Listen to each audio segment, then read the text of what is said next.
Ayan guys, luto tayo ng ano. Good morning everyone. Ayan guys, magluto tayo ng talong sisig. Ay, sino po nakatikim sa inyo nito guys? Guys. Ito tayo ng talong sisig. Ayan. Ito lang guys, simplihan lang natin guys ha. Para yung mga hindi pa po nakasubok nito ayan, brown muna natin ng konti yung ating sensya na sa boses guys ha. Bagong gising lang po mga kapatid.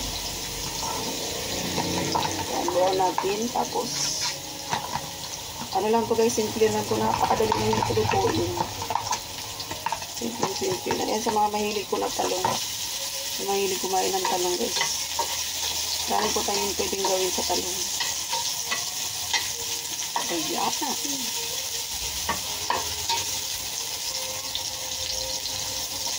Okay.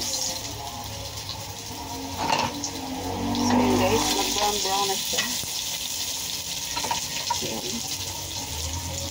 Ilagay na natin yung ating talong. Ayan. Ayan. Tapos, implant po natin ang oyster sauce. Ayan. Ayan ang oyster sauce. Kunting paminta. Ayan, sa gusto ko ninyo ng mga dyan. Ayan. Paminta. Nalagyan ang asin. Ayan. Wow, napakasarap ang bango guys. At syempre pa, lagyan na natin ng itlog. Ayan.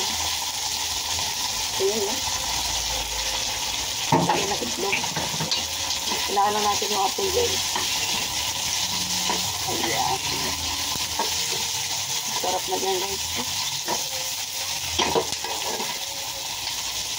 Ayan.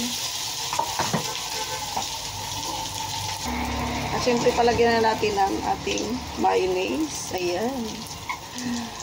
Ang sarap po. Ayan guys. Almusal pa lang yan guys ha. Ayan. So ito na po yung ating talong sisig. Ayan. Diba guys? Sarap niya no guys. Patayin na natin po mga apoy. Ganun lang guys kasi simple magluto ng talong sisig. Ayan. Diba? Almusal yan guys ha. Harap po. Ayan. Thank you for watching.